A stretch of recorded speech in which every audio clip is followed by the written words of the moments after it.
Vous restez encore assis pendant que je vais annoncer le prochain intervenant. C'est l'allocution du gouvernement fédéral. Je vous souhaite une très cordiale bienvenue à notre prochain intervenant que nous allons saluer avec un petit film. Ignacio Cassis a été élu en 2017 au Conseil fédéral et il est directeur du département du DFAE, département fédéral des affaires étrangères. Avant son élection au Conseil fédéral, Ignacio Cassis, qui a fait un doctorat en médecine, pendant 2 ans, il a été président du groupe des libéraux. Et depuis son élection, il appartient à ce parti. De 2015 jusqu'en 2017, il présidait à la commission du Conseil national pour la sécurité et la santé. Sa carrière politique a commencé en 2004 avec l'élection dans la législative de la commune tessinoise Pollina d'Oro. Entre 2008 et 2012, Ignacio Cassis a accompagné le mandat du vice-président de l'Association des médecins suisses. Depuis 1996, il avait dirigé en tant que médecin cantonal l'hôpital cantonal du Tessin. Une très cordiale bienvenue à Ignacio Cassis, conseiller fédéral, chef du DFAE.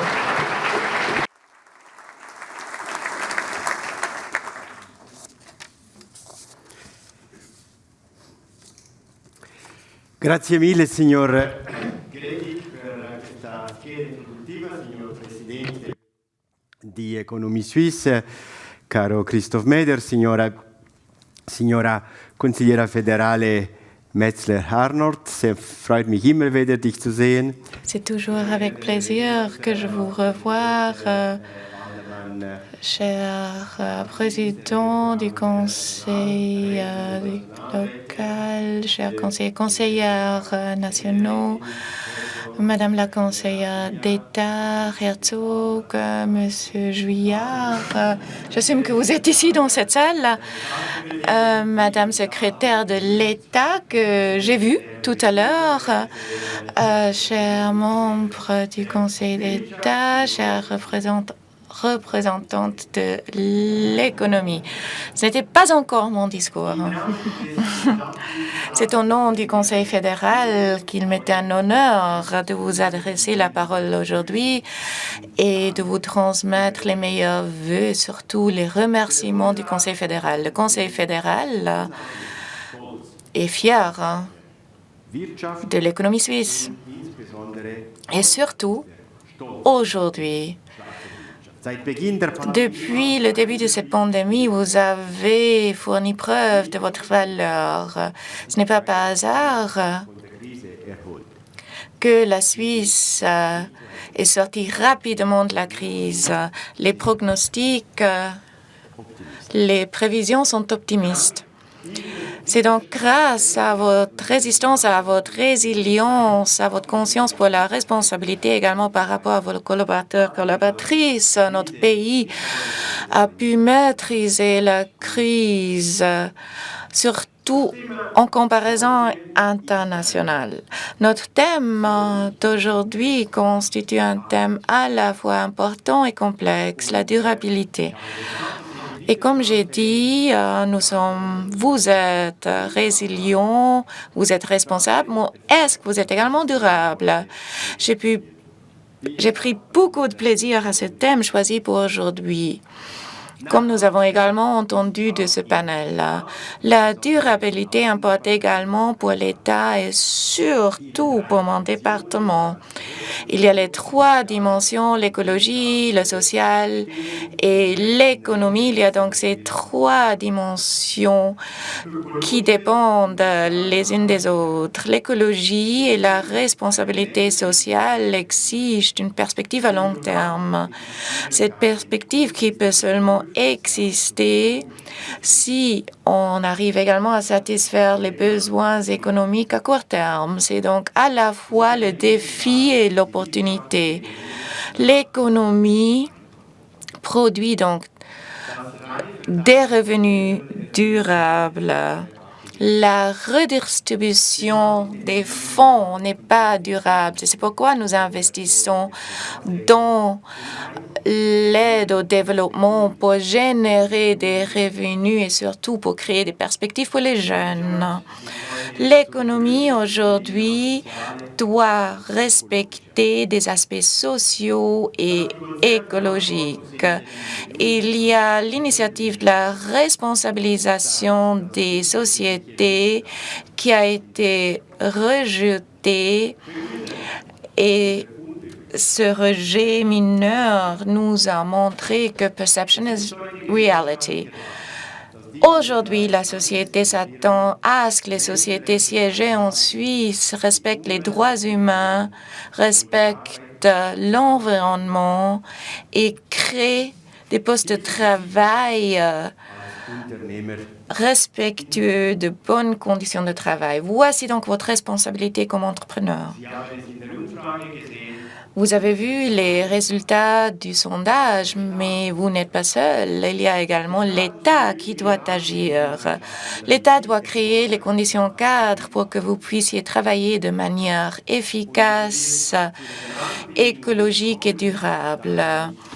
Alors, parlons des conditions cadres et parlons donc également du thème de la Suisse et de ses relations avec l'Union européenne.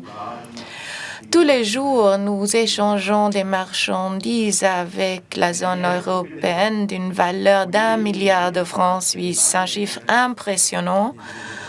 Alors, 60 centimes de tous les 2 francs dépensés sont générés grâce à notre commerce avec l'UE. La décision prise par le Conseil fédéral de mettre fin aux négociations au sujet de l'accord cadre ne constitue pas une autre forme du Brexit. Ce n'est pas un Brexit. La Suisse n'est pas un non à la voie bilatérale.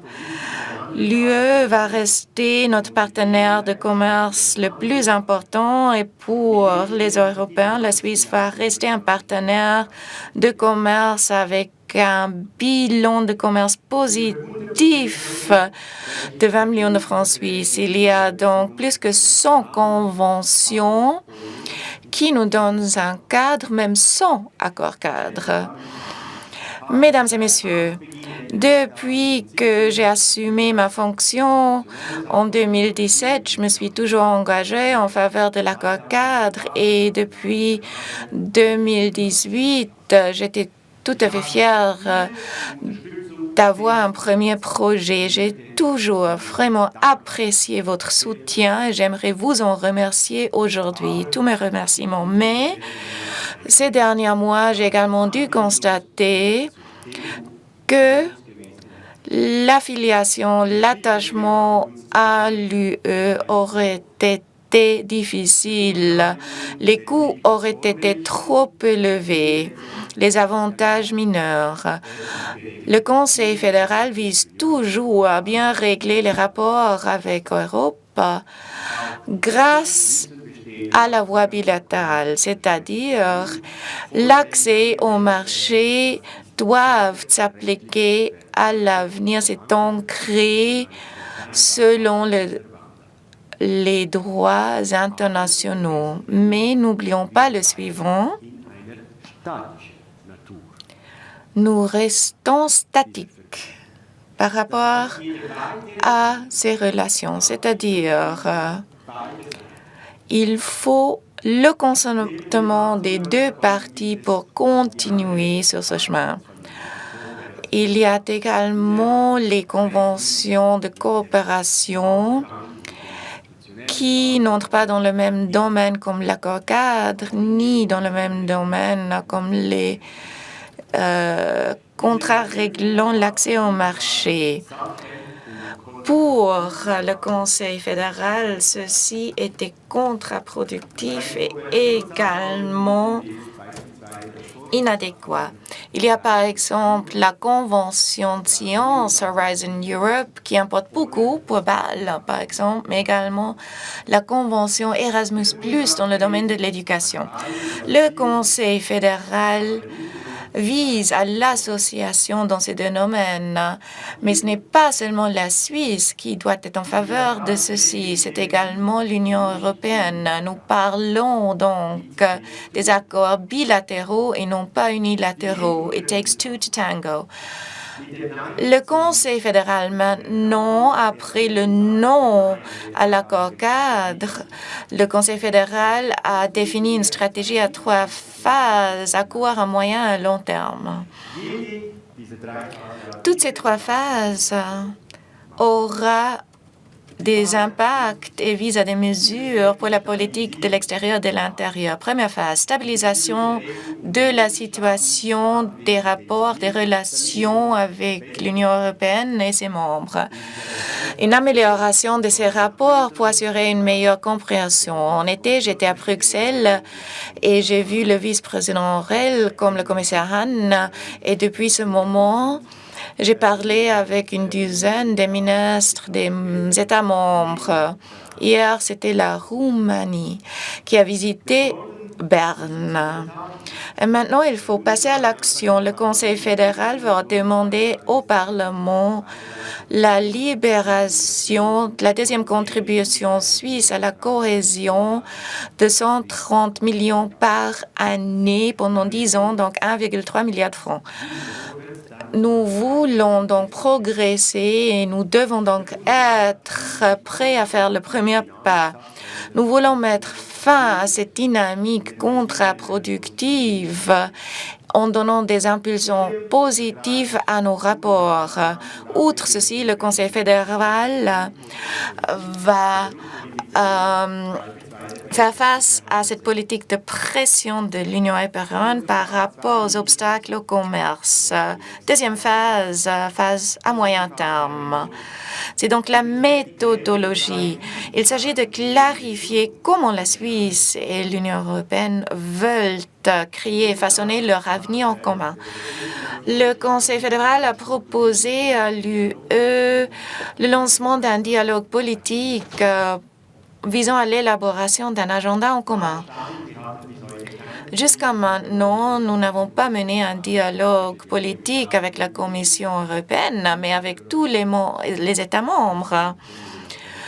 Alors, nous pourrions, si jamais, revenir à cette question plus tard. Pourquoi est-ce que si importe, puisque la Suisse et l'UE disposent des formats de nombreux contacts techniques, par exemple les comités mixtes, les consultations dans le domaine de la politique de l'extérieur. Maintenant, il s'agit d'y ajouter une dimension politique, puisque tous les autres formats sont menés par des fonctionnaires. Il s'agit donc d'améliorer, de faire évoluer notre partenariat en identifiant des opportunités pour en profiter, mais également pour mettre fin à des différences au sein des comités en favorisant le dialogue politique pour assurer la déescalation et la recherche des solutions, donc pour mettre fin au conflit.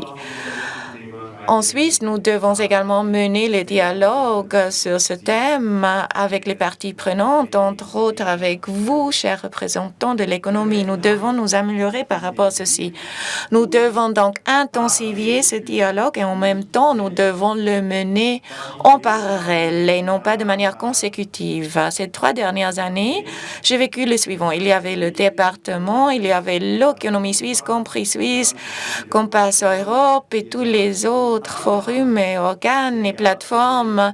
Il y avait donc partout des discussions consécutives, mais non pas en même temps.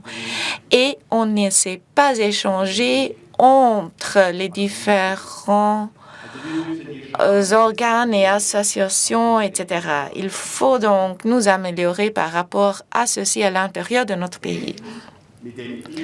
Outre ceci, il faut également mener le dialogue avec les partenaires institutionnels, également avec le Parlement et les cantons selon notre Constitution. Voilà nos partenaires institutionnels. Deuxièmement, également avec les organisations de la société civile, donc avec nos partenaires économiques, sociaux, avec les think tanks, etc. En même temps, pendant cette deuxième phase, le Conseil fédéral va également penser à l'assurance d'un level playing field entre la Suisse et l'Europe. Maintenant, la phase 3, où il s'agit de définir nos rapports au plan institutionnel, c'est-à-dire il s'agit de profiter des expériences faites lors des négociations au plan réaliste. Que pouvons-nous atteindre? Combien d'attachement, quelle est l'étendue de l'attachement institutionnel approprié pour la Suisse? L'objectif restant le même, de mener de bons rapports, de bonnes relations avec nos voisins qui partagent nos valeurs. Nous sommes Europe, nous resterons Europe. C'est donc ensemble avec l'Union européenne, mais également avec tous les autres États qui ne sont pas membres de l'Union. Merci beaucoup de votre attention.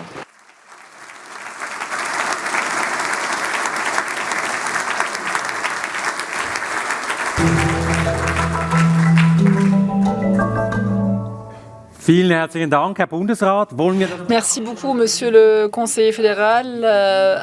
Est-ce qu'on veut approfondir un petit peu? On me donne toujours des indications de combien de temps je dispose. Je me limiterai à 3 sujets si c'est bon pour vous. Ce sont des sujets tout à fait légers.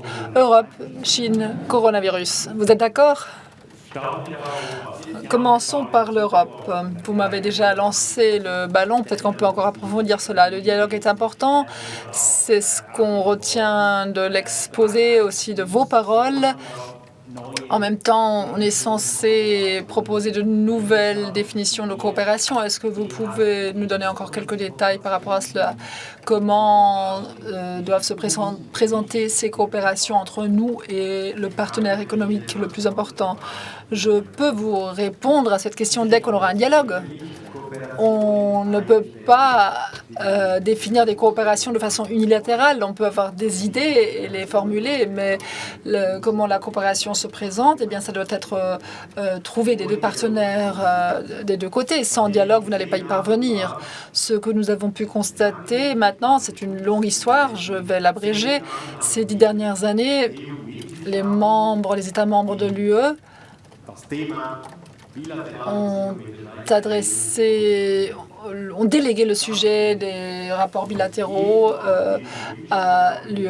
Et à chaque fois qu'on cherchait le dialogue avec les États avoisinants, mais aussi avec des États plus éloignés, par exemple les républiques baltes, nous avons entendu exactement la même musique, c'est-à-dire mes collègues ministres, ils avaient les speaking notes de leurs collaborateurs et ça se recouvrait avec les speaking notes de l'UE. Donc, avec la même tonalité, j'entendais le même discours de la Grèce jusqu'à l'Estonie. Et ça montre très clairement que le sujet n'était pas auprès d'eux, mais auprès de la Commission européenne. Commission européenne, cela veut dire une institution technocrate juridique, une vision juridique technocrate de tout cela.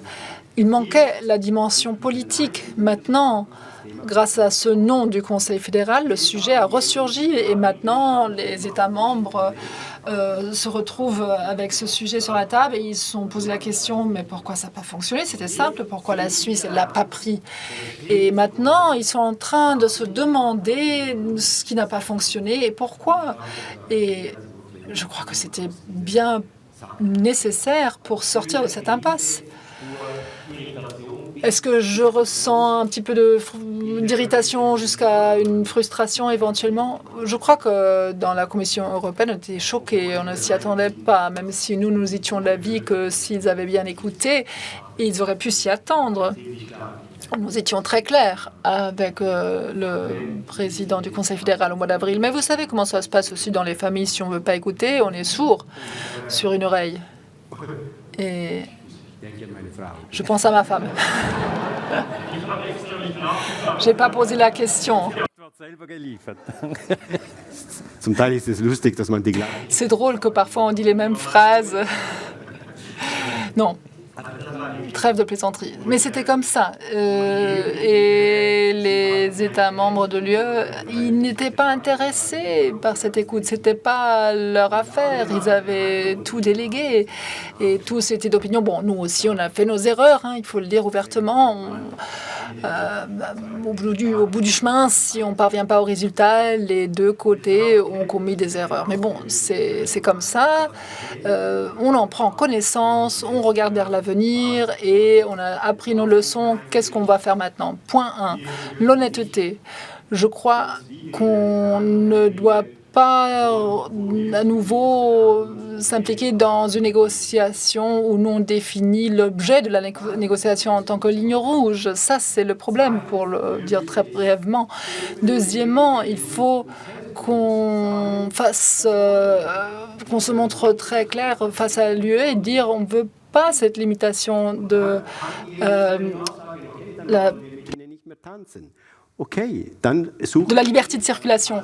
À ce moment-là, on va chercher, on va s'adapter à un monde dans une autre alliance. La question qui se pose, et il faut leur poser la question très directement, eux, ils ont à la tête maintenant un Green Deal européen.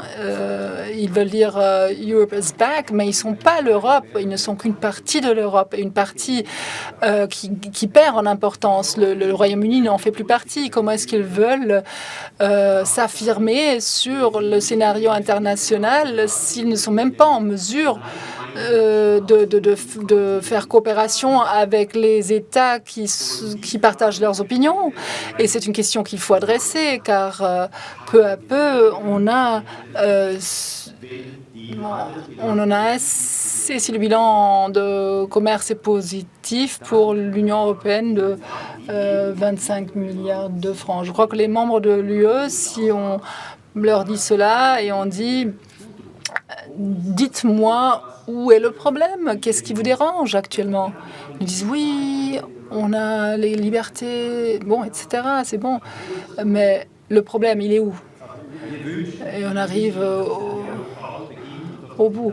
Bon, nous souhaitons que ce dialogue soit entamé très prochainement. Oui, ça doit être entamé très prochainement et non plus ce niveau technocrate, ces discussions, le pourcentage, etc. Je crois que c'est plus le bon niveau. Peut-être que quelqu'un nous écoute à Bruxelles. Bon, je leur ai dit déjà de façon directe. Mot-clé dialogue, cela m'amène à la Chine, aussi en ce qui concerne la géopolitique. La Chine est un grand acteur et un partenaire important pour la Suisse, pour l'économie suisse.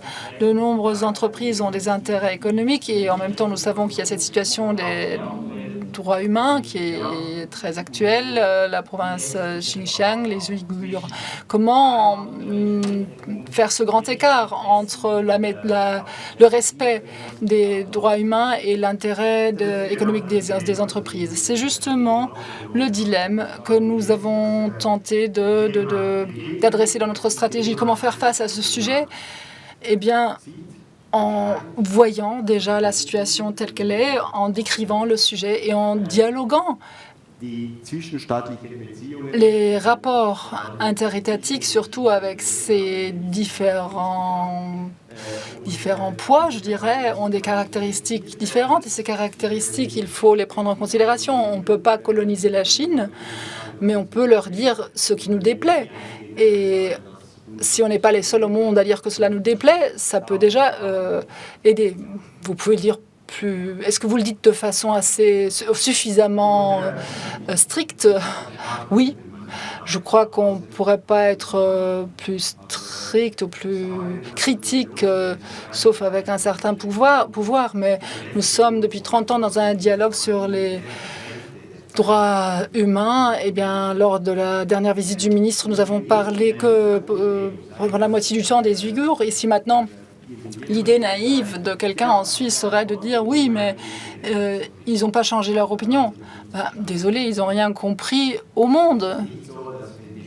C'est pas que la Suisse peut dire à la Chine de faire ceci ou cela. Je crois que là, il faut rester réaliste. On ne peut pas changer le monde du jour au lendemain. La question des droits humains en Chine est une question se trouve toujours dans la précontemplation sur le voyage psychique. Vous n'avez pas encore pensé au fait que vous allez arrêter de fumer un jour, donc ils en sont là. Et l'être humain fonctionne ainsi. Il leur faut leur temps pour avancer à leur rythme. Qu'est-ce qu'on a comme alternative? Ne plus parler avec eux. Et ce sujet est dans notre stratégie. Je suis ici aujourd'hui chez Économie Suisse. J'aimerais vous inviter toutes et tous à être plus critiques par rapport à cela. Nous parlons aujourd'hui de durabilité. La dimension des droits humains est déjà un sujet pour beaucoup d'entreprises suisses en Chine. Est-ce qu'ils veulent que l'État fasse preuve de réserve dans la réglementation? Eh bien, faites quelque chose vous-même. Comme je l'ai dit, sinon c'est le peuple qui va en décider, comme je l'ai dit dans mon discours introductif. Et nous avons un plan d'action, économie, droits humains, qui repose sur le document de l'ONU, ensemble avec le SECO. Essayez d'intégrer cela dans votre travail quotidien.